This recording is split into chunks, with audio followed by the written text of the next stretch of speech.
All right, today we're jumping into the story of one of England's most colorful rulers, King Charles II. You might know him as the Merry Monarch, the king who basically brought fun back to an entire country. It's a wild ride, so let's get right to it. Seriously, just picture it for a second. No dancing, no sports, and forget about celebrating Christmas. Sounds pretty bleak, right?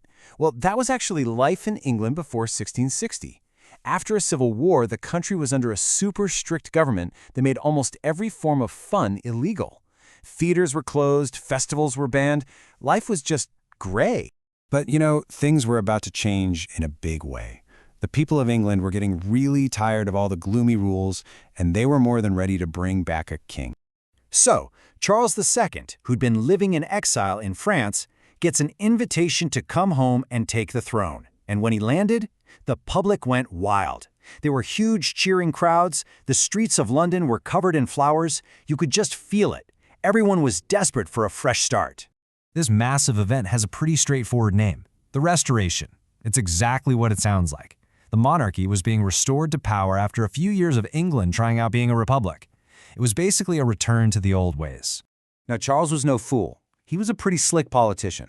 Before he even got back to England, he made some really smart promises. He said he'd share power with Parliament and that he'd forgive most of the people who fought against his family. It was a brilliant move that made his return to power incredibly smooth. And with the king's return came this incredible shift in the whole country's mood. It was seriously like someone finally turned the lights back on after a long, dark night. And the change was immediate. Theaters that had been shut down for years were suddenly reopened.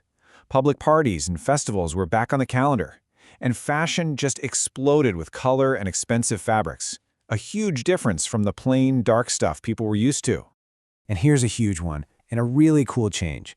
Before this, all the female roles in plays were actually played by young men or boys. But Charles II changed all that. For the very first time in English history, women could be professional actors on stage. That's a massive milestone. But Charles wasn't just about parties and plays. He was also a huge supporter of science. In fact, he helped establish the Royal Society. This was basically a club for the most brilliant minds of the day, people like Isaac Newton.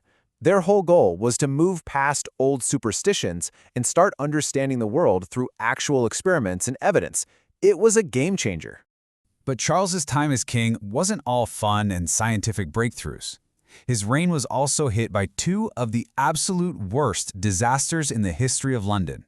I mean, just imagine the timing on this. In 1665, a horrifying plague rips through the city, and then, the very next year, before anyone could even begin to recover, a massive fire breaks out. It was just a devastating 1-2 punch. The Great Plague was just terrifying. It spread so fast through the crowded, dirty streets of London. At its worst, thousands of people were dying every single week. You'd see these red crosses painted on the doors of infected homes, a warning for everyone to stay far away.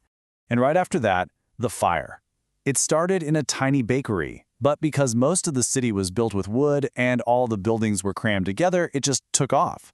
By the time it was over, more than 13,000 homes were gone. A huge chunk of the city was just ashes. And it just wouldn't stop. For 4 straight days and nights, the fire just kept burning. People were running for their lives with whatever they could grab. And here's a surprising detail. King Charles didn't go hide in a palace. He and his brother were actually out on the streets, helping the firefighters pass buckets of water. So, as totally devastating as these disasters were, they also created a kind of blank slate. London had to be rebuilt from the ground up, and this was a chance to make it a smarter, safer, and better city. They really learned from what happened. The new plans for London called for much wider streets so a fire couldn't jump across so easily. And there were new rules. You had to build with brick and stone, not flammable wood. They brought in brilliant architects like Christopher Wren to design stunning new buildings, like the famous St. Paul's Cathedral you can still see today. And while all this was happening at home, England was also becoming a major player on the world stage. English ships were sailing everywhere, bringing back things like sugar, tobacco, and tea. This trade made the country super wealthy and helped its empire grow. As a little side note, this is when the English took over a Dutch colony and renamed it New York, in honor of the king's brother, the Duke of York. So, Charles II ended up ruling for 25 years, and his impact on England was just enormous, shaping everything from the way its cities look to the way its government works.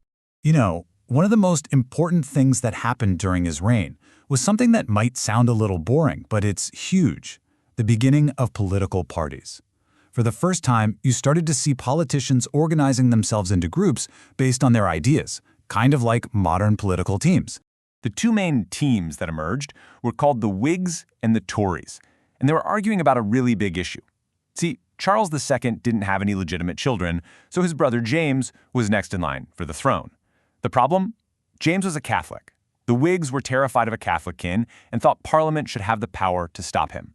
The Tories, on the other hand, supported the king and believed that the line of succession was sacred and couldn't be changed. These arguments really laid the foundation for modern politics.